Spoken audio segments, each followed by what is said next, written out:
शोएब साहब आप बताएं, ये हुकूमत चलेगी या 1.5 साल में छुट्टी हो जाएगी? ये तो अभी भी कौन सी हुकूमत है, ये तो कठपुतली हैं। जो चलाने वाला है और रावलपिंडी में बैठा हुआ है। कैबिनेट की मीटिंग नहीं हुई। अता तारुल को किसने अख्तियार दिया था जाकर के कहे कि नहीं जी हम आर्टिकल 6 भी लगा रहे हैं, बैन भी लगा रहे हैं। तो अब वो सागदार कह रहा है हमारी बात बता दियो, हमारी में बात बता दियो कि हमारा ये इरादा है। अगर कान में बात बताने वाले होते तो कान में वाली बात, अता तारुल एक इंफॉर्मेशन मिनिस्टर है गवर्नमेंट का, वो जाकर स्टेटमेंट दे रहा है और डिप्टी प्राइम मिनिस्टर की कंसेंट के बगैर अता तारुल प्रेस कॉन्फ्रेंस नहीं कर सकता। ये आप रूल आउट कर दीजिए। आपका ख्याल है कि प्राइम मिनिस्टर से पूछने की ज़रूरत है? प्राइम मिनिस्टर वो आज खुद है भी कि नहीं है? वो तो इनके अपने लोग इस बात को मानते हैं कि वो तो जो होता है ना कठपुतली तो दूर की बात है, उससे भी कम तरह अगर उसको कोई दर्जा है तो वो है। कोई गलत लफ्ज़ कोई मुझे काटना पड़ेगा, इसलिए मैंने अगली लफ्ज़ से जो आपका इरादा बन रहा था वो ज़्यादा अवॉइड कर लिया जानते बूझते हुए आपके प्रोग्राम की प्रेस्टीज की वजह से। लेकिन देखें बात यह है कि ना इनकी हुकूमत है, 17 सीटों वाले हुक्मरान अगर बन के बैठेंगे तो उनकी हैसियत क्या होगी, उनकी कॉम्पिटेंस क्या होगी, उनकी स्किल और विल क्या होगी, और कैसे आगे वो रिस्पॉन्ड करेंगे। बात सिंपल ये है, मुल्क इनसे नहीं चल रहा, आइन और क़ानून पामाल हो चुका है। इन्होंने कानून का जिस तरह से मिसयूज़ और मजाक करना शुरू कर दिया है। देखें ये फैसला आया सुप्रीम कोर्ट का, क्या हमने अपने आप को खुद इंडिपेंडेंट किया था? किसके नाम पे वोट मिले थे? मुझे हो या जिसको भी हो, इमरान खान के नाम पे, पिटे के नाम पे वोट मिले थे। आज अगर उस निशान को जिस अंदाज से जो आथर जज है चीफ जस्टिस, जिसके ऊपर हमारे बहुत ज़्यादा एतराज़ात भी हैं, वो खुद कह रहा है कि मेरी जजमेंट को मिस इंटरप्रेट किया है इलेक्शन कमीशन ने। वो तो मोहर लगा दी ना अब सुप्रीम कोर्ट। अच्छा, अब उसके बाद मुझे ये बता दें कि आज जिस अंदाज से ये आगे प्रोसीड कर रहे हैं और सुप्रीम कोर्ट ने एक फैसला कर दिया है, अच्छा आपका हक है कि आप रिव्यू में जाएं, आप चले गए हैं, वेट करें, लेकिन जिस अंदाज से ये बातें कर रहे हैं, जिस अंदाज, अच्छा मुझे बताएं इनको किस कानून और आइन के तकाजे के तहत, आर्टिकल 51 के तहत, कि जी जो अपना प्रोपोर्शनेट शेयर ले लिया कि बाकी सीटें भी हमें दे दें। क्यों दे दें भाई? आपको कोई खैरात है, ये कोई गिफ्ट है, या ये सुप्रीम कोर्ट के फैसले ने असूल वज़ा कर दिया है, वो तो खैर अब उनको नहीं मिल पाएंगी कोई। अच्छा फिर एक बात कह रहे हैं शाहिद उस्मानी साहब को, सिर्फ एक बात कह रहे हैं कि जुल्फ़िकार अली भुट्टो की तरह, भाई जुल्फ़िकार अली भुट्टो के प्रेसिडेंशियल रेफरेंस आया था जिसके ऊपर उन्होंने फैसला किया। फिर दूसरी बात जो उन्होंने किया, साकिब निसार ने उनको निकाला था। साकिब निसार साहब को तो फैसला ही नहीं है, ये तो फैसला ही 5 रुकनी बेंच जिसमें आसिफ सईद खोसा, जिसमें बाकी लोग सारे 5 जजेस शामिल थे, उन्होंने इनको गलत फैसला था। क्योंकि पनामा का केस गया था इकामा के ऊपर, उसको निकाल दिया। रिव्यू में जाते, आगे प्रोसीड करते, लेकिन असल झगड़ा तो आज भी है।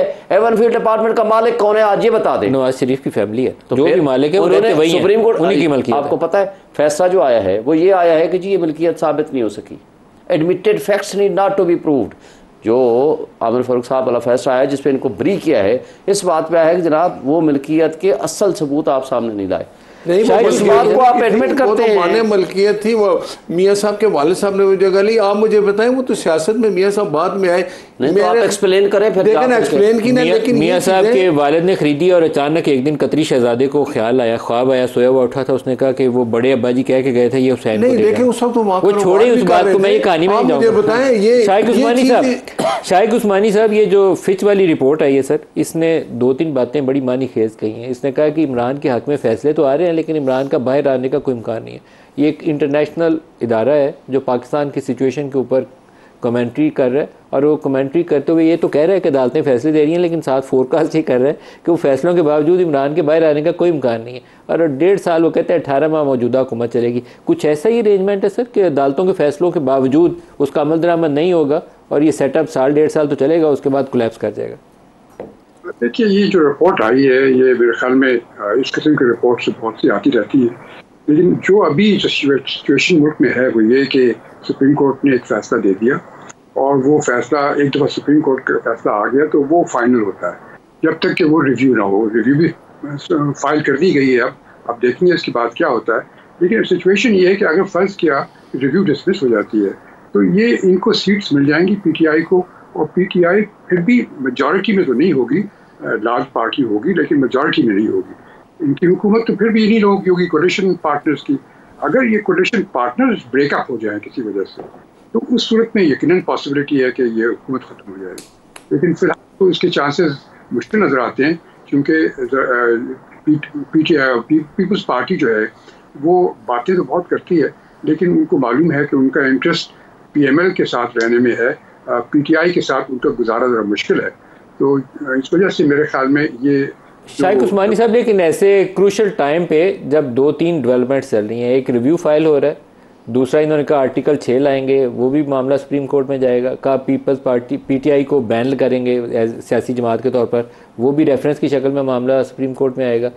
ऐसे में 4 एडहॉक जजेस लगाने का फैसला किया। एक जज साहब ने, मुशीर आलम साहब ने कहा कि वो नहीं आएंगे, बाकी 3 जजेस का भी मालूम नहीं है। ये कंट्रोवर्शियल मूव लगती है क्योंकि बार काउंसिल ने, Karachi bar association, supreme court bar association, उन्होंने, पाकिस्तान बार काउंसिल ने उसके ऊपर रद्द-ए-अमल दिया। PTI ने खुद उसको बड़ा स्ट्रांगली इसके ऊपर मजम्मत वाले बयान जारी किए।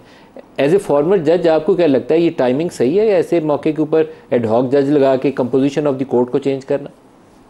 नहीं, देखिए, ये जो कोर्ट है, ये जो फैसला हुआ था वो तो उसमें ये नहीं बैठेंगे जजेस, उसमें तो वही जजेस बैठेंगे जिन्होंने फैसला किया था। रिव्यू में हमेशा ये होता है। ये अगर एक एडिशनल जजेस लिए हैं, तो अगर जो आप कह रहे हैं और जिस तरह से लोग दूसरे कह रहे हैं, तो वो शायद इस वजह से वो कि लोग ये कह रहे हैं कि जब ये मामला फाइनली बैन करने का पार्टी को PTI का जाएगा सुप्रीम कोर्ट के पास, तो उस वक्त ये जजेस मौजूद होंगे और शायद वो एक्सपेक्ट करते हैं कि ये जजेस उनके फेवर में फैसला देंगे। अब वो जजेस जिनको उन्होंने लिया है, तो ज़्यादातर उसमें से 2-3 जजेस तो कराची के हैं, बाकी कहीं और के हैं, और लेकिन सब ऑनरेबल जजेस हैं। मेरे ख्याल में उनसे ये एक्सपेक्ट करना कि इस किस्म के का बात करेंगे नहीं करेंगे, लेकिन बात सूरत ये टाइमिंग सही नहीं है। इस टाइमिंग पे उनको नहीं करना चाहिए था। टाइमिंग कंट्रोवर्शियल है, जिससे ये मूव सारी कंट्रोवर्शियल हो जाती है, क्योंकि वो केसेस जो आने वाले हैं वो सियासी नौयत के हैं। जी बिल्कुल। या वो ये कह सकते हैं 2 महीने छुट्टी, ये कह सकते हैं वो चीफ जस्टिस साहब कि वो सियासी केसेस में वो नहीं आएंगे, वो जो नॉर्मल लिटिगेशन है पब्लिक की, उसके केसेस को वो हैंडल करेंगे। ये अगर वो डिक्लेरेशन दे देते हैं या ये इंडिकेशन दे देते हैं तो मामला ख़त्म हो जाएगा। ये वैसे ऐसी वजाहत आने का इम्कान ना होने के बराबर है, लेकिन मेरे अपने दिल में भी यही ख्याल आता है कि ये काजी फायज़ ईसा साहब को अल-ऐलान कह देना चाहिए कि कोई कॉन्स्टिट्यूशनल या पोलिटिकल केस में ये जो एडहॉक जजेस हैं वो नहीं बैठेंगे, फिर ये मामला तय हो सकता है। माजिद निज़ामी साहब से राय ले लें, फिर आपकी तरफ आता हूं। माजिद निज़ामी साहब, सियासी मामला जो इस वक्त फसाद की शक्ल में पाकिस्तान के ऊपर पिछले 2-3 सालों से चल रहे हैं, पूरी हमारी इकॉनमी बैठ गई, मुल्क बैठ गया, हम इससे बाहर निकलने का नाम नहीं ले रहे, और फोर्सिबल फ्यूचर में मुझे लगता नहीं है कि हम अगले साल 2 साल में से बाहर भी निकलने वाले हैं। आपका तज्जिया क्या है? ये रिपोर्ट मेरा ख्याल है वही चीज़ें कह रही है जो यहाँ पाकिस्तान में बैठे हुए लोगों को नज़र भी आ रही हैं। जी बहुत शुक्रिया। मुझे तो लग रहा है कि इस रिपोर्ट के अंदर जो बातें की गई हैं वो ऑलरेडी यहाँ पर डिस्कस हो रही हैं। उसकी वजह ये है कि ये जो पॉइंट्स हैं ये बड़े इंपॉर्टेंट हैं।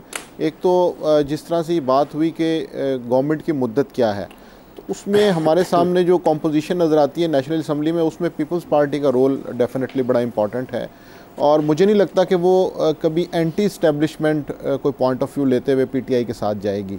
तो जो सूरत हाल मुझे बनती नज़र आ रही है उसमें ये हो सकता है कि प्राइम मिनिस्टर चेंज हो किसी भी वक्त, क्योंकि हमारे पास ऐसी एग्जांपल्स हैं। जनरल मुशर्रफ के जाने के बाद से जो एक सेटअप है या जो रियासत की पॉलिसी है उसमें ये होता है कि असम्बली कंटिन्यू करती है, प्राइम मिनिस्टर चेंज हो जाता है। राजा परवेज़ अशरफ, यूसुफ रज़ा गिलानी, फिर अगली असम्बली में नवाज़ शरीफ, शाहिद खान अब्बासी, फिर उससे अगली असम्बली में इमरान खान और शहबाज शरीफ। तो मुझे लगता है कि अगर कोई चेंज हुई तो वो विद इन असम्बली इस तरह से होगी कि प्राइम मिनिस्टर को चेंज करके तो उस सेटअप को कंटिन्यू। जनरल मुशर्रफ के रहते हुए भी ज़फ़रुल्लाह जमाली साहब को हटा के शौकत अजीज़ को लाया गया था। तो ये चीज़, ये करीने क्यास है, ये इम्कान मौजूद है, क्योंकि पाकिस्तान पीपल्स पार्टी एस्पायर करती है कि किसी तरीके से बिलावल भुट्टो को एलिवेट करके तो प्राइम मिनिस्टर की कुर्सी पे पहुँचाया जाए, तो वो किसी मौके के ऊपर ऐसी मूव कर सकते हैं, लेकिन एंटी इस्टेब्लिशमेंट होकर नहीं करेंगे। ये बात सही है आपकी।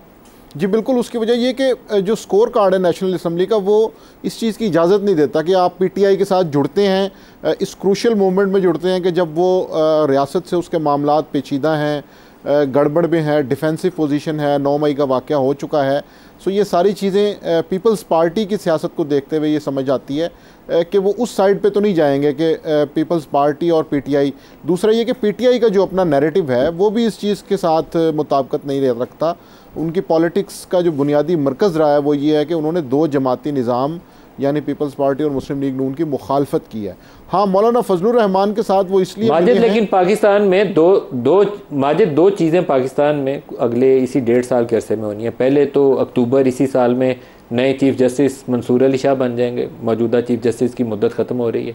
फिर नवंबर 2025 में आर्मी चीफ़ की मुद्दत कंप्लीट हो जाएगी, नए आर्मी चीफ़ की तैनाती उससे पहले ड्यू होगी। आपको लगता नहीं है बड़ा सियासी एतबार से बड़ा अहम होंगी ये दोनों अपॉइंटमेंट्स?